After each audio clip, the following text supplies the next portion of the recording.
할렐루야.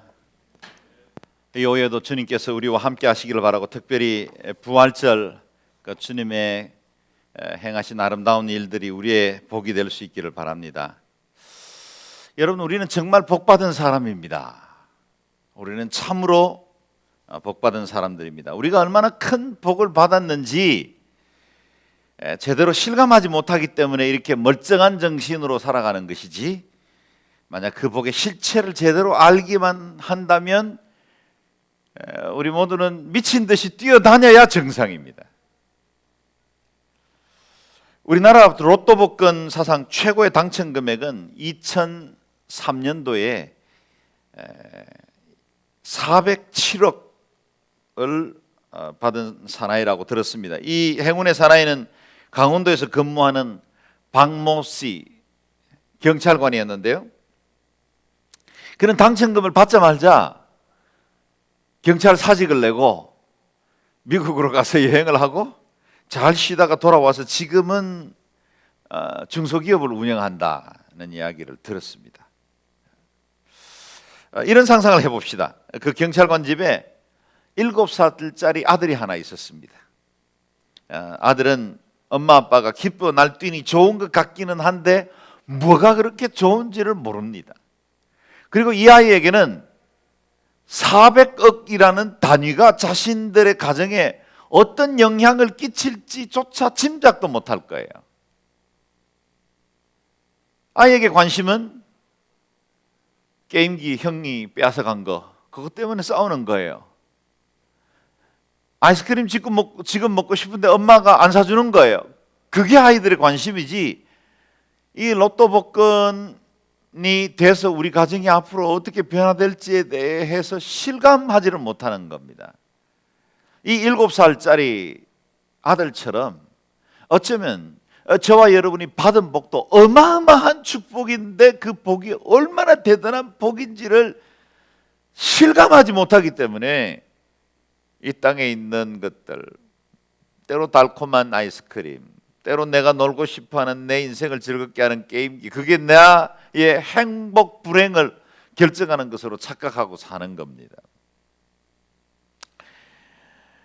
사도 바울은 우리가 받은 복이 얼마나 큰 것인지 붓을 들자마자 에베소에서 마치 쏟아내듯이 성부, 성자, 성령 세 분 하나님이 우리에게 행하신 구원의 역사들을 증거하고 있습니다. 그래서 첫 시간에 제가 말씀을 드렸지만 3절에서 13절까지는 쭉 긴 본문이 마침표 없는 한 문장이에요.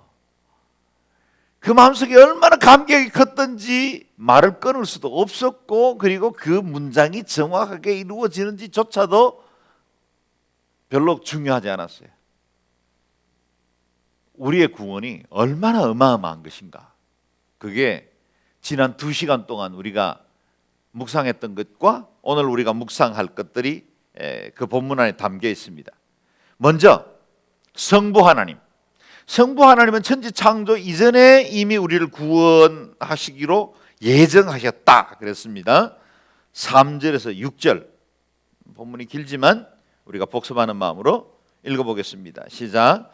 하나님 곧 우리 주 예수 그리스도의 아버지를 찬양합니다.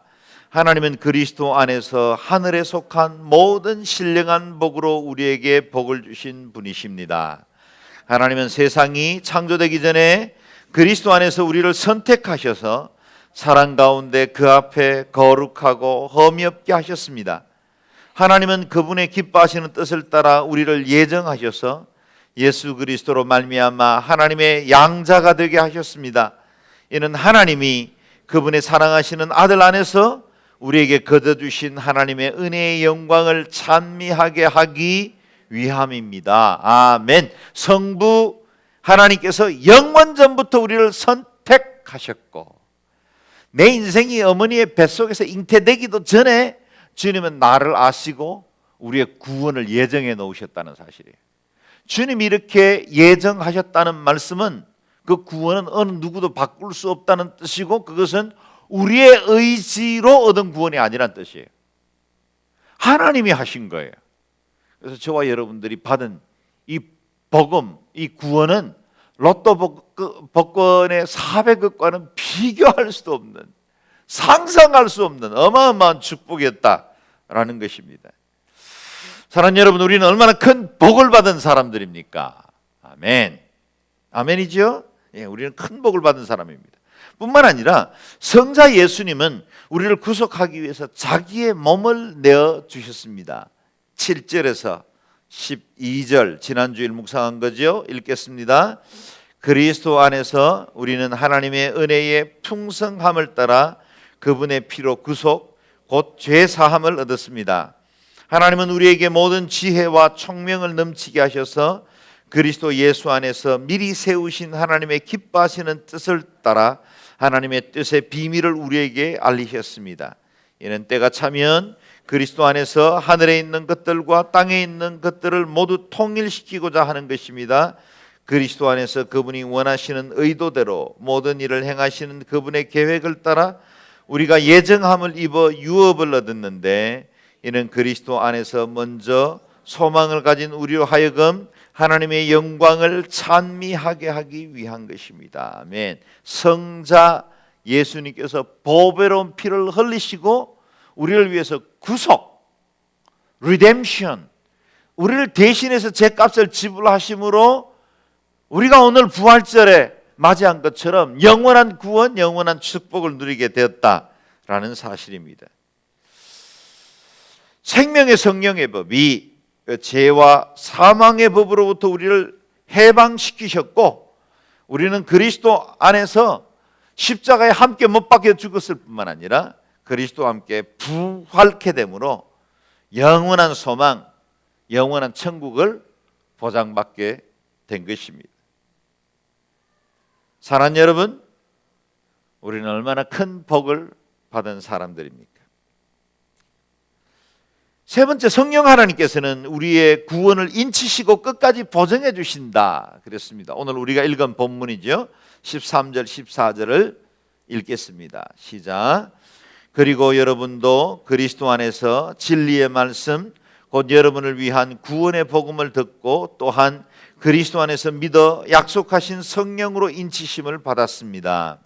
이 성령은 우리의 유업의 보증이 되시는데, 이는 하나님의 소유된 백성을 구속하기 위함이며 또한 하나님의 영광을 찬미하도록 하기 위한 것입니다.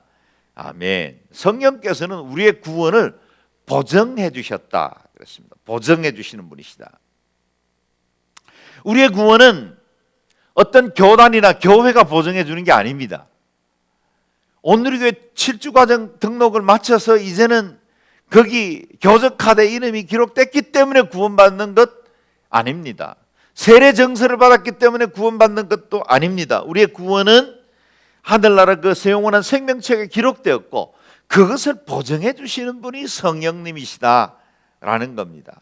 성령께서 우리의 구원을 확증시켜 주셨습니다. 사랑하는 여러분, 저와 여러분은 얼마나 큰 복을 받은 사람들입니까? 우리는 어마어마한 청량할 수 없는 하나님의 은혜를 누리게 되었습니다.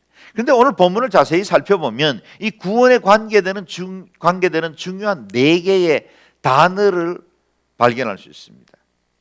듣고, 믿어, 인치심, 보증. 이것은 마치 구원으로 나아가는 4개의 계단과 같습니다.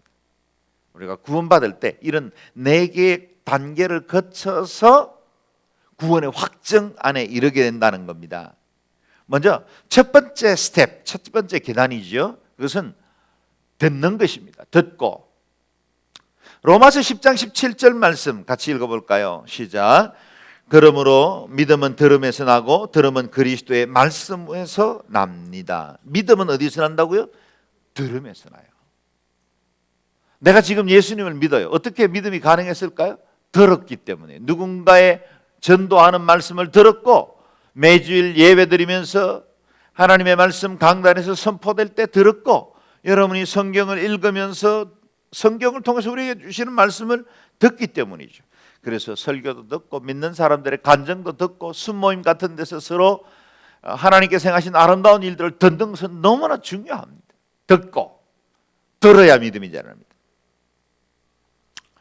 골로새서 1장 6절 말씀 한번 읽어볼까요? 시작. 이 복음이 여러분에게 전해져 여러분이 듣고 진리 안에서 하나님의 은혜를 깨닫게 된 날부터 여러분 가운데서와 같이 온 세상에서도 열매를 맺으며 점점 자라나고 있습니다. 아멘. 이 복음의 말씀이 내 안에 들어와서 첫 번째 주어진 게 뭐예요?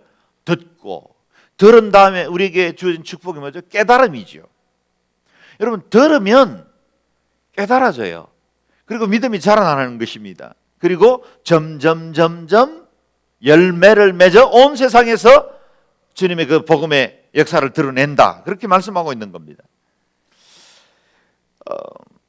기독교에 대해서 부정적인 견해를 가지고 있는 사람들, 그들의 공통점은 한 번도 제대로 복음을 들어본 적이 없다는 사실이에요. 여러분, 기독교에 대해서 비난하거나 부정적인 관점을 가지고 말하는 많은 사람들, 그들은 대부분 성경 말씀에 대해서도 복음에 대해서도 정확하게 제대로 들어본 적이 없는 사람이 많습니다. 그저 교회의 부정적인 소식들, 매스컴에서 떠드는 이야기들, 아무개 무슨 목사 또는 장로가 일으킨 그런 일들에 대해서 부정적인 이야기들만 듣고 복음에 대한 선입견을 갖고 복음의 그 가치와 영광스러움을 제대로 경험하기도 전에 판단해 버리는 거예요. 미리 담을 쌓아버리는 겁니다. 그러니까 복음이 들릴 수가 없죠. 사탄은 사람들이 복음을 듣지 못하도록 그들의 영적인 귀를 막는 데 총력을 기울입니다. 그래서 말씀은 들음으로 인해서 믿음이 성장하는데 듣지 못하도록 아예 차단하는 일들을 많이 해요. 그 중에 한 가지가 우리가 교회에 와 있지만 우리 마음속에 잡념으로 인해서 복음의 말씀을 듣지 못하고 분명히 뭔가 내 고막을 때리는 소리는 있었는데 그게 내 마음에 새겨지질 않아요. 와 앉아 있지만 복음이 안 들리는 겁니다. 우리가 하나님의 말씀을 읽으려고 폈는데 내 마음속에 너무 많은 분요한 생각들이 있어서 이상하죠?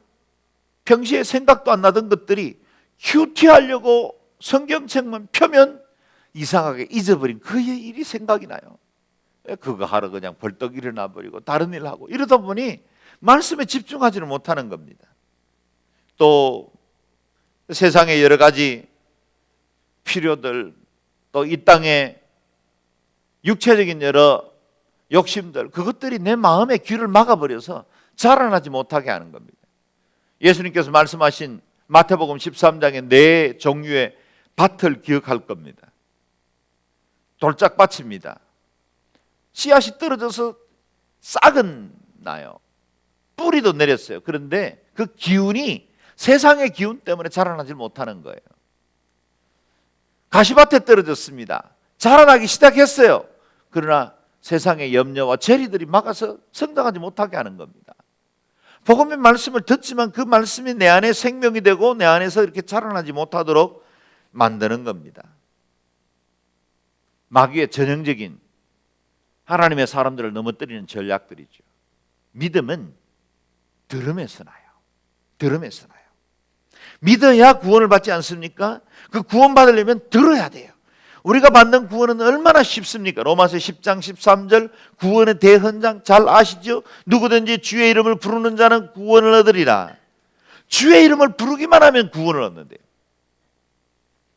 우리의 구원이 수많은 인격의 수양이나 고행, 율법을 지킴으로 또 종교적인 의를 만족시킴으로 은혜에서 주어지는 것이 아니라 주의 이름을 부르기만 하면 구원받습니다. 그런데 왜 많은 사람들이 이렇게 쉬운 구원을 누리지 못하고 있습니까? 14절 말씀이 설명이죠. 같이 읽어보겠습니다. 시작.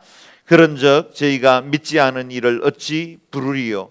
듣지도 못한 이를 어찌 믿으리요? 전파하는 자가 없이 어찌 들으리요? 사람들이 주의 이름을 부르기만 하면 구원을 받는데 구원을 받지 못하는 이유는 이 복음의 네 개의 연결고리 중에 하나가 끊어져 버렸기 때문이죠. 들어야 믿습니다. 믿어야 부릅니다. 불러야 구원받습니다. 근데 듣지를 못하게 하는 거예요.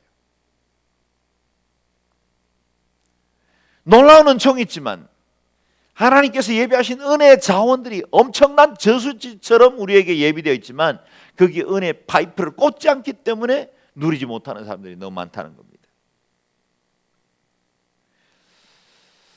하나님의 말씀 들려집니까? 들려진다면 여러분에게 큰 축복입니다.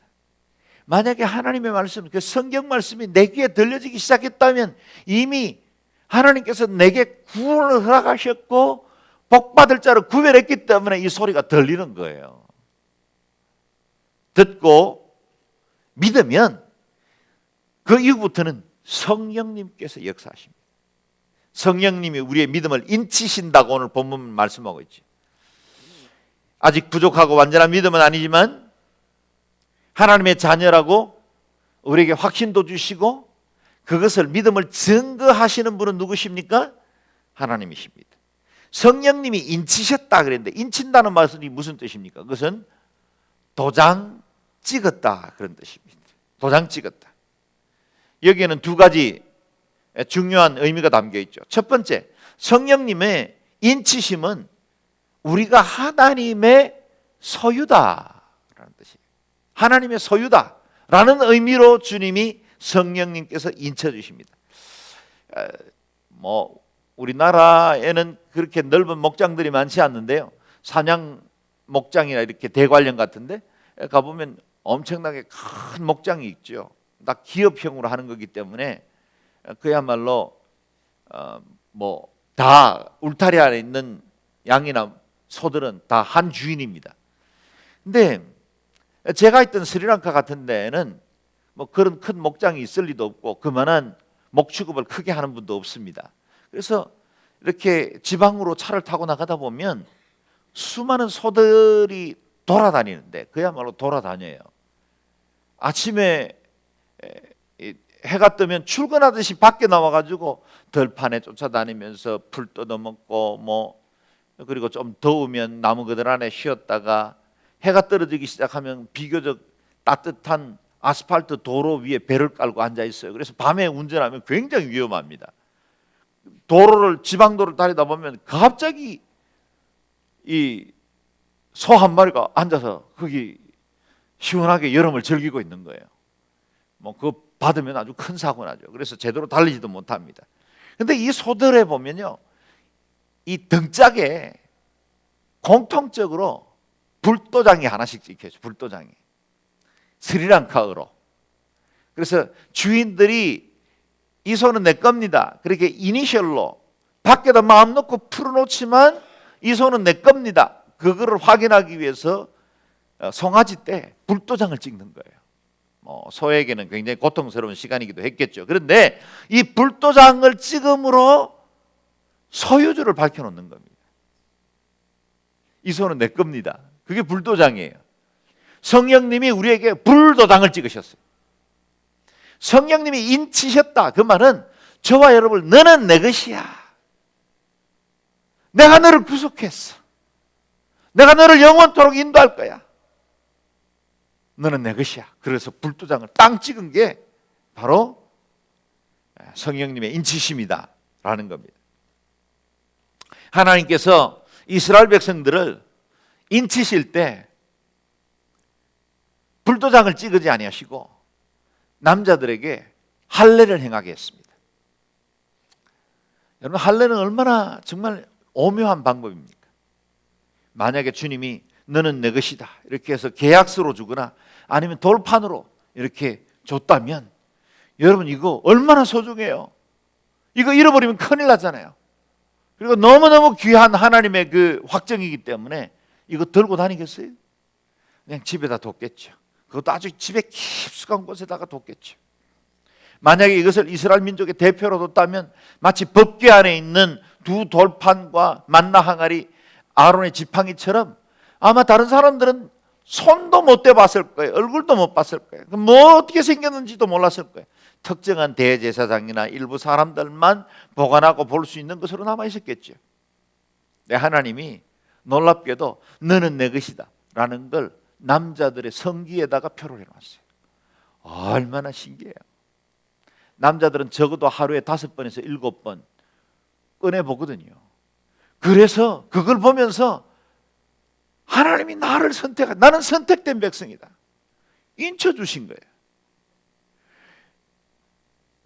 여러분, 요즘도 만약 그런 방법이 있다면 좀 해주고 싶어요. 그래서 뭐 어떤 이슬람 지역 이집트 같은 데는 자신이 구원받았다는 걸 이 발등에다가, 이렇게 손등에다가 십자가를 이렇게 새겨놓습니다. 그래서 나는 늘 그리스도인이다 라는 걸 다른 사람에게도 보이고 자신도 늘 확정하게 하는 거죠. 뭐 우리가 문신을 새기지 않더라도 우리의 마음속에 늘 성령님의 불도장이 필요해요. 그리고 그 성령님께서 우리 양심에 구원의 도장을 찍으셨다는 사실을 늘 잊지 말아야 합니다. 그것을 우리는 내적 확신이다, 그렇게 부릅니다. 내적 확신이다. 너는 내 것이다. 하나님께서 너는 내 것이다 라고 우리의 심령 안에 내적 확신을 주신 분이 바로 성령님의 인치심이고, 또 우리가 하나님을 부를 때 우리 하나님은 내 하나님이십니다, 나의 하나님, 아빠, 아버지, 그렇게 부를 수 있는 것이 바로 성령님의 내적 확인입니다. 여러분 중에는 이런 경험을 해보신 분들이 있을 겁니다. 옛날에는 내가 상상도 못했는데 어느새 내 믿음이 이렇게 성장해서 변화되어 있는 모습 말이죠. 어떤 일들을 만나면 너무 놀랍고 너무 그냥 당황해서 안절부절 못하고 뭐 어떻게 해야 될지도 모르고 그러던 마음 약한, 심령이 약한 사람이었는데 어느 날 보니까 내가 담대한 사람이 돼 있는 거예요. 옛날 같으면 막 그냥 뒤로 까무러쳐야 되는데 그러지도 않는 거예요. 그 큰일을 만나면서도.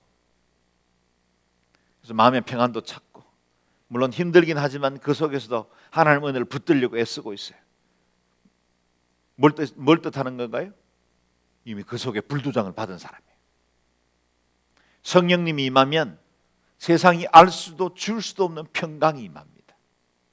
그리고 예수 믿음에 사는 사람으로서의 내가 때로는 믿음이 약하기도 하고 때로는 죄짓기도 하는데도 불구하고 여전히 주님께로 돌아와 다시 주님의 언약을 붙들고 하나님 앞에 용서를 구하고 믿음의 사람으로 살려고 용기를 내요. 뭘 뜻합니까? 불도장을 받았다는 뜻이에요. 예전에는 아무런 생각도 없이 지나던 사람이에요. 그런데 예수 안 믿는 사람 보면 왠지 전하고 싶고, 또 이 사람 예수 안 믿고 살다가 죽으면 지옥 가는데 그런 생각이 들어서 안타까움이 들었어요. 뭘 의미할까요? 불도장을 받았어요. 이전에는 내가 믿음이 없는 것 같았는데 어느새 담대함도 생기고 고난에 처했는데도 평안함이 이루어지고 이런 것들이 점점 내 속에서 확신이 쌓여지는 걸, 그것을 우리는 내적 확신이라고 말하고, 그것이 성령님이 인치셨다는 뜻입니다. 성령님이 인치셨다는 말의 두 번째 뜻은 보증입니다. 보증. 제가 미국에서 생활할 때는 크레딧 카드도 썼지만 주로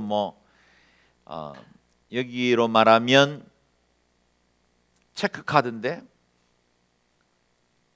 현금 지급기 같은 건가요? 하여튼 뭐 그런 것들을 썼는데, 세금 내거나 헌금할 때는 거의 개인 수표를 썼습니다. 그래서 헌금할 때는 헌금 봉투에 이렇게 11조를 담아 들이대는데 미국 사람들은 거의 이렇게 100불짜리 가지고 다니지 않습니다. 그래서 우리 한국 사람들 미국 한번 여행 가면 막 100불짜리 이렇게 수프에서 내놓고 이러는데, 그러면 전부 다 눈이 둥그레서 봐요. 100불짜리는 잘 들고 다니질 않습니다. 노트 자체가 비싼 거기 때문에. 근데 대부분은 개인 수표를 써요. 안전하거든요. 그리고 조금 걸러낼 수 있는, 검증할 수 있는 시간들이 있기 때문에 개인 수표를 많이 씁니다. 헌금할 때는 거의 체크북에다가 들고 다니죠. 그리고 액수를 적습니다. 그리고 어떤 날은 깜빡하고 밑에 사인을 안 하고 봉투에 넣어서 헌금을 해요. 저희 헌금 개수하던 우리 성도님들도 이렇게 헌금 개수하다가 사인이 안 나오면 그분에게 개인적으로 전화합니다. 오늘 주신 헌금에 사인이 안 돼 있던데요. 아, 그래요. 제가 다음 주에 가서 할게요. 사인이 안 돼 있으면 액수가 아무리 커도 그냥 종이 조각일 뿐이에요. 거기 뭐 1 밀리언 100만 불, 우리는 10억의 헌금을 어느 누군가 해도 밑에 사인이 안 돼 있으면 헛일이에요. 이 수표에, 개인 수표에 지불권자의 사인을 함으로 인해서 이거 지출해도 괜찮습니다. 은행에다가 내가 그걸 보증해 주는 거거든요. 성령님은 우리의 구원에 사인을 해 주신 분이에요. 보증해 주신 분이에요. 누구든지 그리스도의 영이 없으면 그리스도의 사람이 아니라 그랬어요. 여러분, 성령님의 사인이 없으면 내가 예수 믿는 것 같기도 하고 비스무리하게 신앙생활, 종교생활 해나가는데 그게 예수의 사람이 아니라는 거예요. 성령님의 사인이 필요해요. 사인이 없는 수표가 종이 조각에 불과하듯이 성령님의 인치심이 없는 사람은 그리스도인이 아닙니다. 국가 간의 외교적인 사안에도 대사들이 국가를 대신해서 사인함으로 조약도 맺어지고 국가 간의 계약이 실행되지 않습니까? 옛날에는 옥쇠가 찍혀 있는 그런 종이는 그야말로 그냥 단순한 종이가 아니라 어명이 되어버리죠. 여러분, 우리의 구원이 진짜이다. 저와 여러분이 누리게 되는 영생이 진짜다. 누가 사인해 주세요? 성령님이 하세요. 세상 끝날까지 내가 너희와 항상 함께 있을 것이다. 내가 결코 너를 버리지 않겠다. 그 보증을 누가 하십니까? 성령님이 하세요. 로마서 8장 16절 말씀 같이 한번 읽어볼까요? 시작. 성령은 친히 우리 영과 더불어 우리가 하나님의 자녀임을 증거합니다. 성령님이 우리가 하나님의 자녀된 것을 증거한대요. 여기 두 영이 나오잖아요. 우리 영과 더불어 하나님의 영이신 성령님, 이 두 개가 딱 증거가 돼야 진짜 하나님의 자녀인 거예요. 성령님은 너는 내 것이다, 너는 구원받았다라고 말하는데도 내 영이 아직도 믿음으로 반응하지 못하고 제대로 신앙 고백을 하지 못한다면 그건 구원 못 받은 거예요. 그러나 내가 구원받았겠지, 지금 이 정도 신앙생활하고 내가 11조도 하고 있는데, 그렇게 아무리 생각을 해도 성령님이 내 구원을 함께 인치지 않으면 그 구원이 이루어지지 않는 거예요. 성령님이 얼마나 중요한 분이에요. 성령님이. 제가 질문해 보겠습니다. 여러분은 예수님을 믿습니까? 만약 여러분들이 믿는다면 그 믿는 것이 그냥 믿어지는 것이 아닙니다. 성령님이 도와주셔야만 믿어져요. 유명한 말씀, 중요한 말씀 있죠. 고린도전서 12장 3절 말씀 같이 읽겠습니다. 시작. 그러므로 나는 여러분에게 알려드립니다. 하나님의 영으로 말하는 사람은 아무도 예수는 저주받은 사람이다라고 할 수 없고, 또 성령으로 말미암지 않고는 예수는 주시다라고 할 수 없습니다. 아멘. 나는 여러분에게 알려드립니다. 하나님의 영으로 말하는 사람은 아무도 예수를 저주받은 사람이다. 이건 십자가에 못 박으라고 외치던 그 무리들 가운데 있었던 사람들을 의미하죠. 또 성령으로 말미암지 않고는 예수님을 주시라, 그렇게 시인할 수도 없다는 거예요. 성령님이 중요한 기준이 됐어요. 성령님이 임하면 주님을 시인합니다. 예수님이 여러분의 구주십니까? 예수님을 여러분의 주님으로 믿으십니까? 그렇다면 이미 성령님이 여러분 안에 역사하기 때문에 그게 가능하다라는 겁니다. 우리가 어느 날 예수 믿을 때 이것저것 따져보고 논리에 합당하다고 판단했기 때문에 예수님을 믿게 된 게 아닙니다. 하나님의 이 비밀, 구속의 비밀은 세상적으로 지혜 있고 똑똑하다고 믿을 수 있는 것도 아닙니다. 세상의 사람들에게 무시당하는 일자무식이라 할지라도 그 속에 예수 그리스도의 구원의 믿음이 있다면 그것은 성령님이 인치셨기 때문에 가능해진 거예요. 그래서 우리가 받은 이 구원, 이 성령님의 인치심은 비밀이에요. 미스터리입니다. 아무에게나 주어지지 않습니다. 이 비밀은 하나님의 선물이기 때문에 가능한 겁니다. 에베소서 2장 8절 말씀을 같이 읽겠습니다. 시작. 너희가 그 은혜를 인하여 믿음으로 말미암아 구원을 얻었느니 이것이 너희에게서 난 것이 아니요 하나님의 선물이라. 아멘. 우리의 구원에 굉장히 중요한 말씀이죠. 그 은혜를 인하여 믿음으로 말미암아 구원을 받는. 여기 우리는 어떻게 구원받습니까? 첫 번째는 은혜예요. 은혜 없이는 구원의 길이, 구원의 여망이 도무지 없습니다. 하나님의 전적인 은혜가 우리에게 임했기 때문에 우리가 구원받을 수 있었죠. 그런데 그 은혜, 주어진 은혜를 믿음으로 말미암아 구원을, 행위로 받는 구원이 아닙니다. 아무도 자랑할 수 없다고 그렇게 말씀하고 있는 겁니다.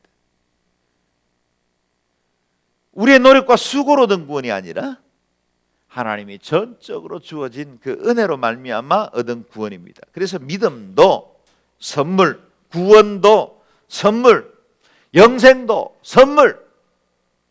그래서 우리는 이것을 은혜라, 은혜 받은 자라 그렇게 말하는 것입니다. 고린도전서 2장 14절 말씀 같이 한번 볼까요? 시작. 육에 속한 사람은 하나님의 성령의 일을 받지 아니하나니 저희에게는 미련하게 보이며 또 깨닫지도 못하나니 이런 일은 영적으로라야 분변함이니라. 아멘. 중요한 말씀이에요. 육에 속한 사람은 성령의 일이 뭔지를 몰라요. 그래서 항상 육체적인 관점 그리고 세상적인 기준을 가지고 교회 일도 인간관계도 풀어가려고 하는 사람들이 있어요. 그런 사람들은 아직도 성령의 일을 받아보지 못한 것입니다. 성령님이 임하고 제대로 구원받으면 성령님이 행하시는 비밀들이 보이기 시작해요. 그래서 내가 받은 이 구원이 얼마나 어마어마한 일인가, 얼마나 큰 축복인가 그게 느껴지고 보여지기 시작해요. 어떻게 가능했어요? 그게 바로 영의 사람이기 때문에 가능해요. 영에 속한 사람입니까? 영에 속한 사람이 되기를 바라요. 영에 속한 사람이어야 영적인 일들이 분별되기 시작합니다. 주님의 일도 세상의 일도 내 앞에 일어나는 크고 작은 일도 육체로만 보지 마세요. 그러면 실망하고 낙담합니다. 그러면 조금 얻었다고 교만 떨기 쉬워요. 영의 일로 보면 어려워도 힘들어도 그 가운데 행하시는 하나님의 뜻과 계시를 자꾸 추구하게 돼요. 하나님 이 일을 통해서 하나님은 우리 가정 어떻게 만들어 가시렵니까? 주님 이렇게 만난 제가 지금 힘들어하는 거 하나님 누구보다 잘 아실 텐데 이런 일들을 통해서 하나님 저를 어떻게 빚어 가십니까?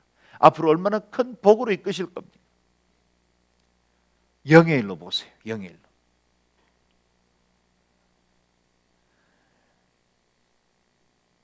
성령님은 온 땅에 충만하신 하나님이십니다. 온 땅에 충만하신 하나님, 그분이 성령님이란 형태로 우리 가운데 오신 거예요. 그래서 우리는 지금 시대를 성령 시대라 그렇게 부르지 않습니까? 우리는 단 3분 정도도 호흡을 멈추면 생존할 수가 없습니다. 그처럼 성령님을, 온 땅에 충만하신 그 성령님을 호흡하듯 마실 수 있기를 바랍니다. 성령님을 가리키는 히브리어 르아흐, 그거는 숨, 호흡, 바람 그런 뜻이에요. 숨, 호흡, 바람. 성령님은 우리의 구원을 보증해 주신 분이시고 또 우리를 영원토록 견인하시고 붙들어 주신다는 뜻이에요. 견인하시고 인도하시는 분이세요. 그래서 그분을 늘 삶 중에 호흡처럼 모시라는 거예요. 호흡처럼.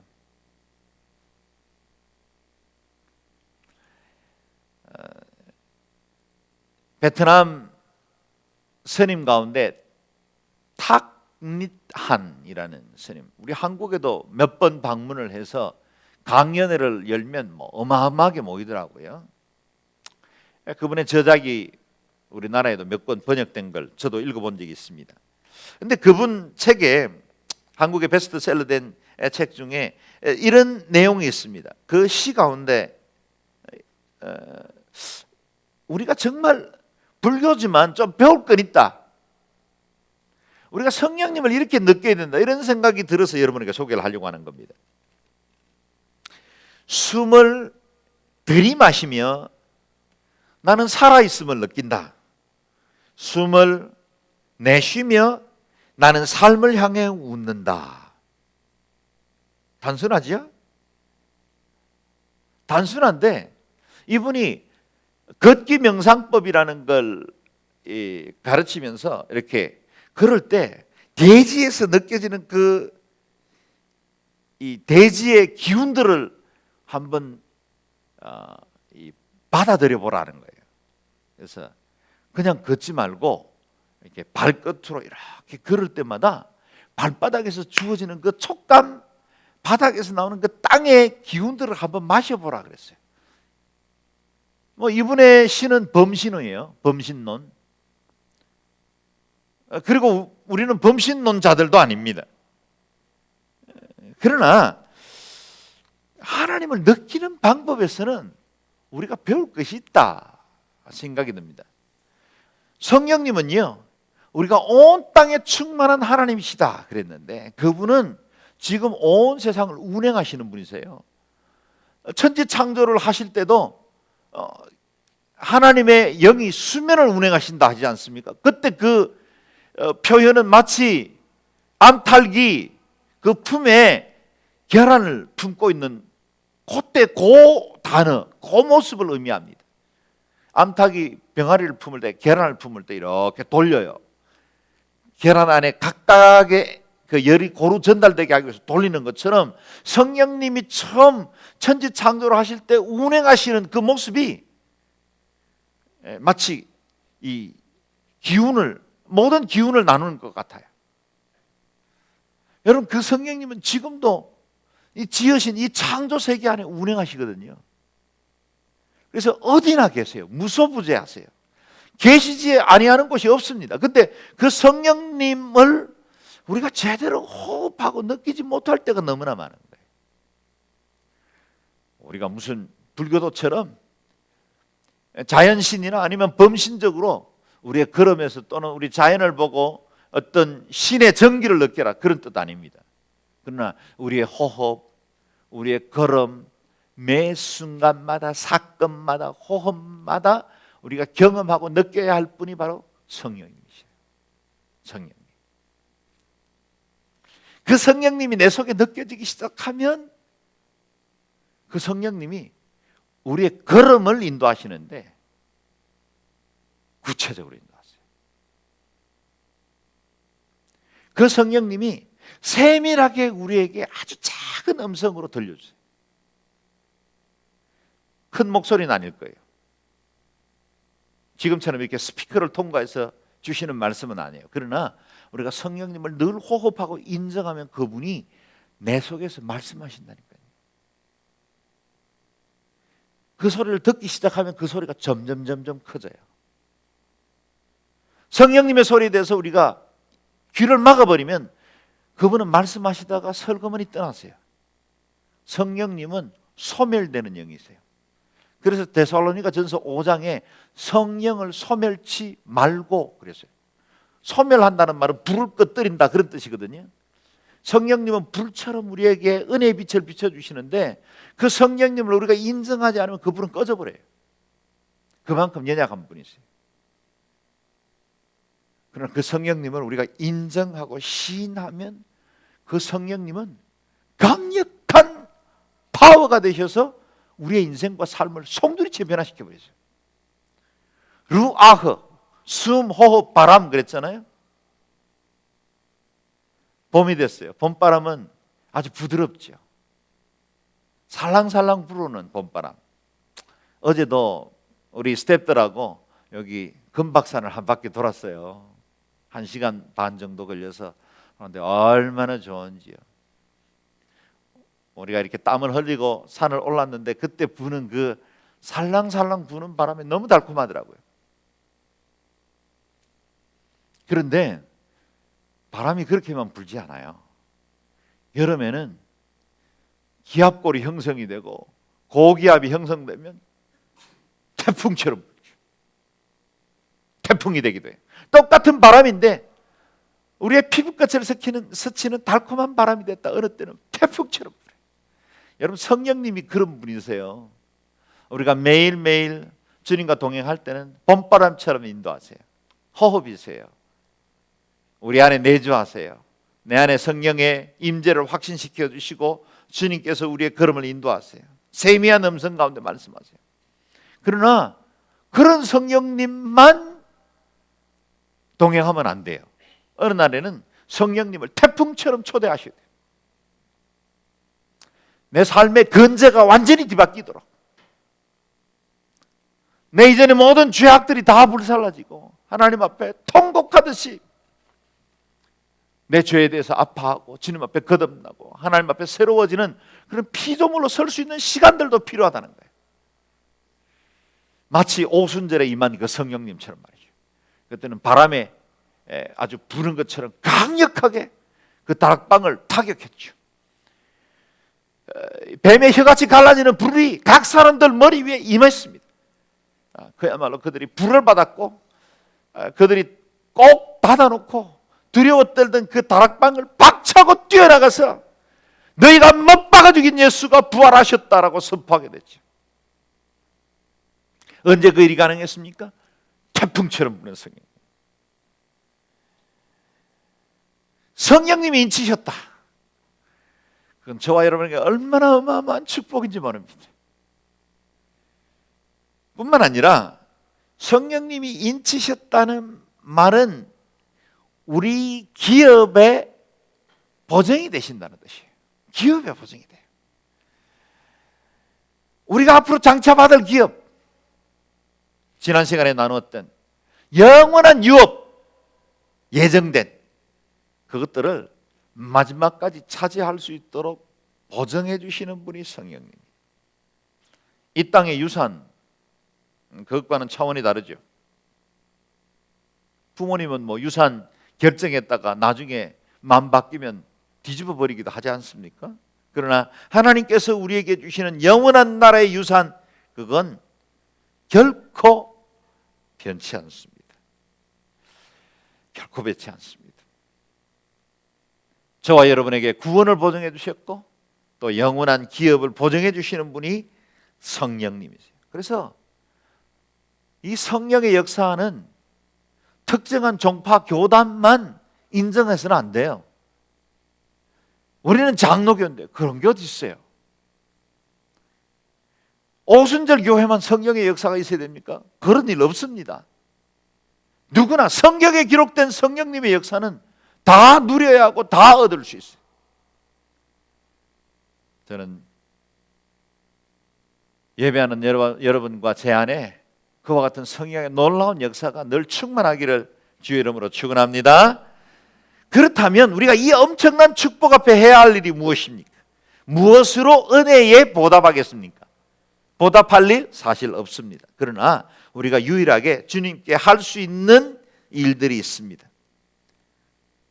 찬양하는 일입니다. 찬양하는 일. 3절에서 14절까지로 요약하여서 각 마디마다 들어와 있는 이 세 절의 말씀을 읽으면 우리가 해야 될 이유가 분명합니다. 성부 하나님께서 선택하신 은혜에 대해서 무엇을 할까요? 6절 읽겠습니다. 이는 하나님이 그분의 사랑하시는 아들 안에서 우리에게 거저 주신 하나님의 은혜의 영광을 찬미하게 하기 위한 것입니다. 성부 하나님 찬양. 그 다음에 성자 예수님께서 우리를 구속하셔서 영원한 생명을 주셨습니다. 찬양할 이유 있습니다. 12절 읽습니다. 이는 그리스도 안에서 먼저 소망을 가진 우리로 하여금 하나님의 영광을 찬미하게 하기 위한 것입니다. 성자 예수님 찬양받기에 합당합니다. 성령님 우리에게 영원한 약속으로 인쳐주셨습니다. 부를 노래가 있죠. 14절 읽습니다. 이 성령은 우리의 유업의 보증이 되시는데 이는 하나님의 소유된 백성을 구속하기 위함이며 또한 하나님의 영광을 찬미하도록 하기 위한 것입니다. 아멘. 찬양 성부, 찬양 성자, 찬양 성령, 세 분 하나님. 제가 찬양하면 여러분이 화답해 보시기를 바랍니다. 찬양, 찬양, 찬양. 예, 세 분 하나님 우리의 일평생 늘 찬양하는 삶이 되시기를 주의 이름으로 축원합니다. 이 시간에 기도하겠습니다. 기도할 때 우리에게 성령의 보증을 주신 그 하나님을 우리가 찬양하고 또 우리의 구원을 인치시고 끝까지 인도해 주시는 그 하나님을 찬양하십시다. 그래서 이 시간에 찬양의 기도를 먼저 드리시고 그리고 또한 주여 우리에게 성령을 허락하셔서 우리가 보슬비처럼 부드러운 바람처럼 임하시는 성령님뿐만 아니라 우리의 믿음이 더욱더 견고하여지고 우리가 온전한 하나님의 사람으로 살게 하여 주옵소서. 통성으로 같이 기도하겠습니다.